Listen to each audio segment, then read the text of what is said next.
میرے بھائیوں، میرا سوال ہے، اپنے علماء سے جا کے پوچھئے، لڑنے کی بات نہیں ہے، علمی باتیں ہیں۔ کیا حضور کے زمانے میں اہل سنت والجماعت تھی؟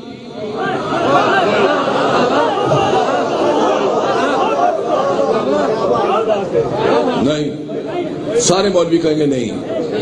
کیا اس وقت کوئی سنی تھا؟ نہیں۔ تو پھر کیا تھے؟ دیوبندی تھے؟ نہیں، وہ تو 1936 کی بات ہے۔ اچھا نہیں، بریلوی تھے؟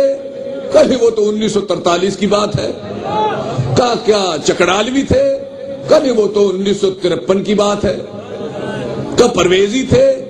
نہیں، وہ تو 1962 کی بات ہے۔ کیا اہل حدیث وہابی تھے؟ نہیں، وہ تو 1926 کی بات ہے۔ تو حضور کے زمانے میں پھر کون تھے؟ حضور کے زمانے میں سب کے سب میرے بھائی شیعہ ہی ہوتے تھے۔ حضرت ابوبکر رضی اللہ تعالی عنہ شیعہ تھے، حضرت عمر رضی اللہ تعالی شیعہ تھے، حضرت عثمان شیعہ تھے، حضرت علی شیعہ تھے، یزید کے ابا بھی شیعہ ہی تھے۔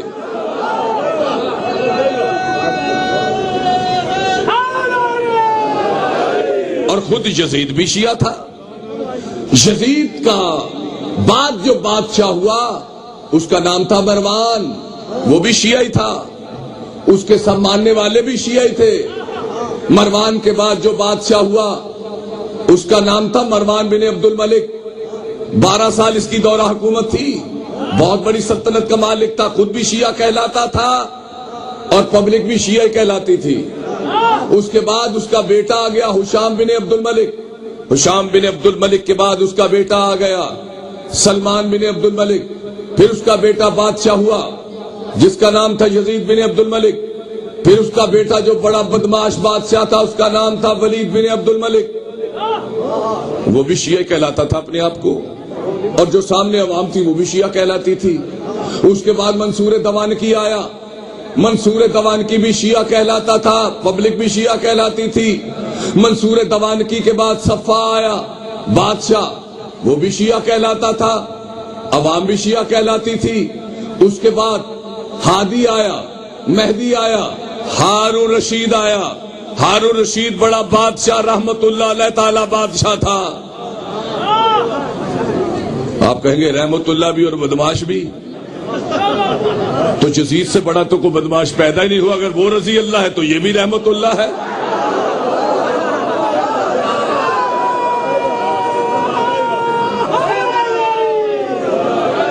میرے بھائیوں غور کیجئے، علمی باتیں ہیں، جھگڑنے کا کوئی فائدہ نہیں ہے۔ سنو میرے بھائیوں، یہ بڑی کام کی بات ہے۔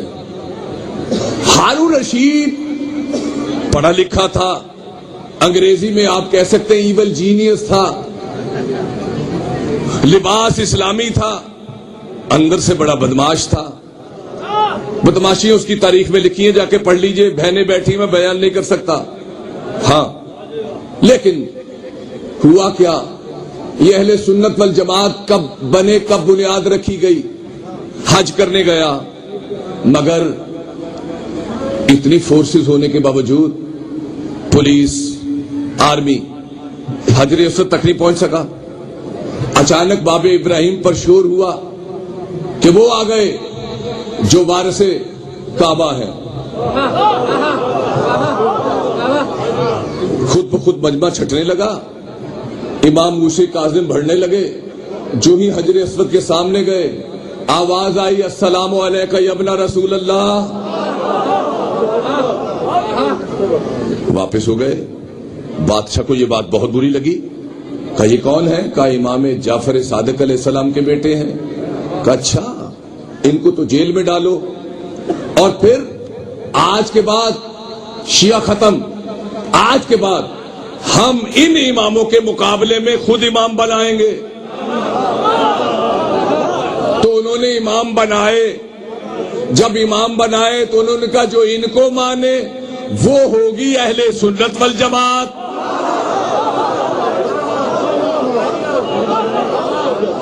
اور جو ان 12 کو مانے وہ ہوں گے شیعہ نے حیدر کرار.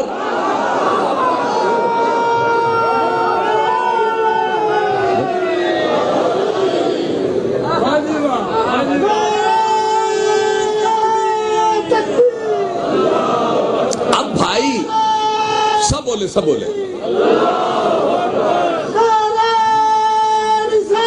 یا رسول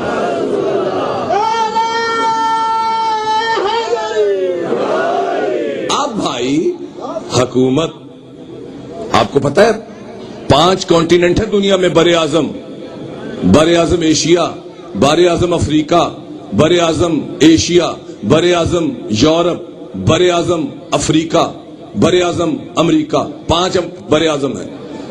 3 بر اعظموں پر اسلام کی حکومت رہی ہے. بر اعظم ایشیا، بر اعظم افریقہ، بر اعظم یورپ. 2 بر اعظم امریکہ اور بر اعظم آسٹریلیا، ان پر اسلام کی حکومت نہیں آئی. 3 بر اعظم میں 110 ملک بنتے ہیں جس پر ہارون رشید کی حکومت تھی. حکومت نے حکم کیا اہل سنت والجماعت، جیسے پرویز مشرف نے کہا مسلم لیگ کاف ہماری.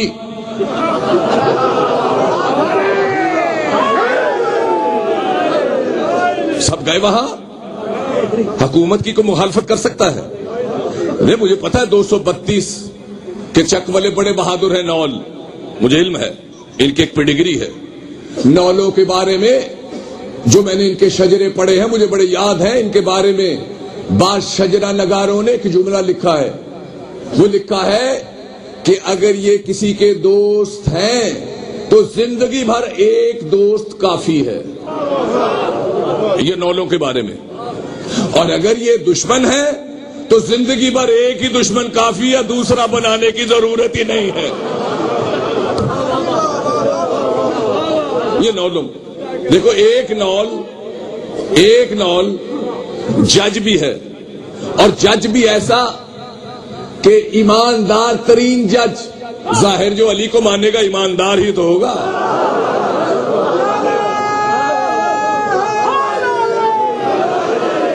اور پھر غریب کی مدد کرنے والا، لوگوں کو انصاف بانٹنے والا.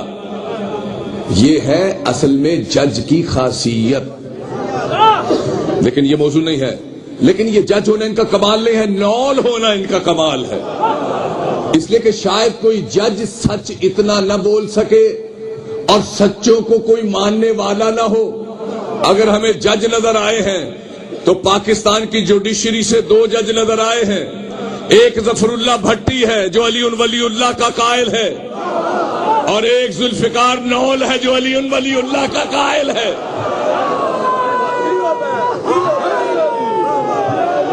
لیکن منافق نہیں ہے، جب زبان پہ جو ہے دل پہ بھی یہی رکھتا ہے. میرا سلام ایسے ججوں کو جو کہے کہ ہاں علی جیسا بھی کائنات میں کوئی جج ہے. اگر علی آئیڈیل ہے تو تب ہم جج ہیں، ورنہ ججوں کا حال تو آپ سن ہی چکے. اور ججوں کا کون موضوع نہیں جانتا کہ کون کیا کیا جج کر رہا ہے. بہرحال حکومت اپنی جگہ ایک پاور ہے. پاور ہی تھی تو بڑے سپریم کورٹ کے جج کو باہر بٹھا دیا نا. عوام کی بڑی مشکل مانی جاتی ہے. یہ آپ کو بتا دیں، اگر گورنمنٹ کا صاحب 1 گھنٹہ گھڑیاں آگے کرو، میں نے نہیں دیکھا نول کے بہادروں میں بھی کسی نے کہا نہیں کریں گے، سب نے کر لی. پتہ چلا حکومت کا آرڈر سپریم ہوتا ہے اور حکومت کی باتیں مانی جاتی ہیں. ٹھیک ہے بات؟ میرے بھائیو سنو، اب حکومت کا اہل سنت والجماعت. ادھر ہارون رشید گیا، ہارون رشید کا بیٹا آ گیا مامو رشید، اس نے بھی باپ کی چھوڑی ہوئی جماعت کو چلایا. ہارون رشید کے بعد اس کا بیٹا آ گیا معتصم باللہ، پھر مستعین باللہ، پھر منصور باللہ، پھر مستعین باللہ، پھر معتصم باللہ، پھر مستقیم باللہ، پھر منصور باللہ، اور آخر میں متوکل باللہ. ان سارے بلوں کو آ کے مارا ہلاکو خان نے.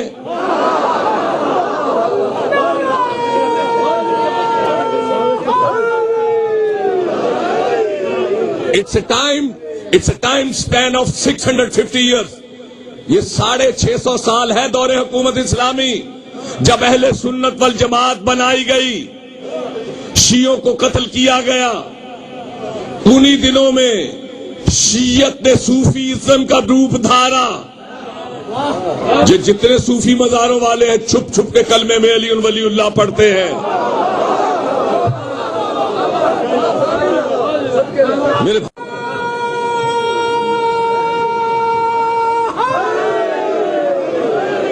اب پھر کیا ہوا؟ ہلاکو خاں آ گئے. ہلاکو خاں کے بعد زندہ شاہ آ گئے. جماعت وہی چلی جس سے پرویز مشرف مسلم لیگ کو لے آئے. زندہ شاہ نے اہل سنت والجماعت کو اڈاپٹ کر لیا. ہو گئی اڈاپٹ. زندہ شاہ کے بعد اس کا بیٹا آیا تیمور لنگ. تیمور لنگ کے بعد اس کا بیٹا آیا بابر. بابر کے بعد ہمایوں. ہمایوں کے بعد اکبر. اکبر کے بعد شاہجہاں. شاہجہاں کے بعد اورنگزیب. اورنگزیب کے بعد بہادر شاہ ظفر. پھر 200 سال انگریز آ گئے. پھر ایک مرد کلندر اٹھا جو علی ولی اللہ پڑھتا تھا. قائد اعظم پاکستان دے گیا.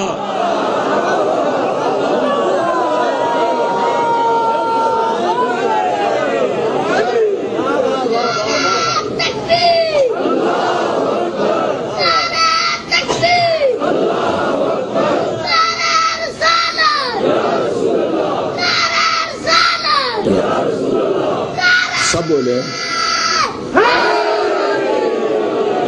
قائد اعظم شیعہ تھے.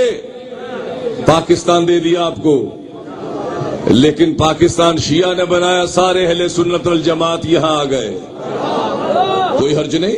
شیعہ تو نفرت کرتا ہی نہیں. اگر نفرت کرتا تو ہم یہاں کیسے؟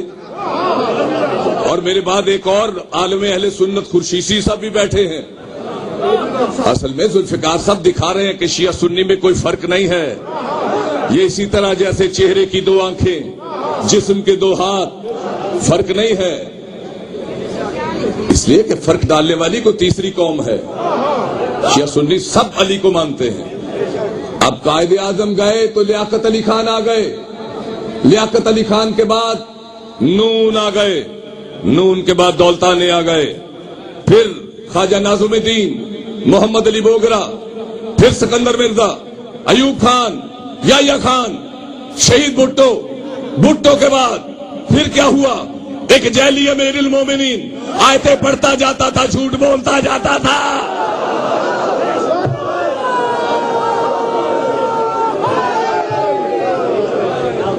وہ گئے تو کون آ گئے؟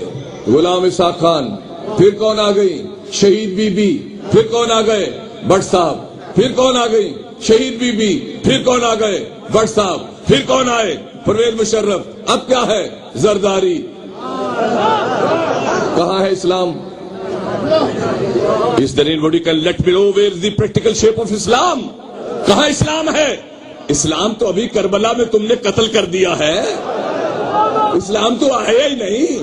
جب آیا نہیں اور مجلس میں سنایا جاتا ہے لوگوں کو سمجھ آتی نہیں، کہتے کافر ہے.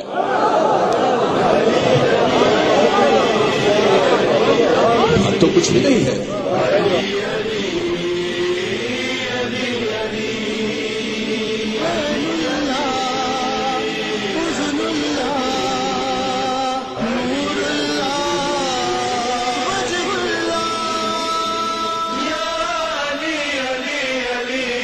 ایسے ہوتے ہیں علی کے نوکر، ایسے ہوتے ہیں علی کے نوکر، ایسے ہوتے ہیں علی کے نوکر، ایسے ہوتے ہیں علی کے نوکر.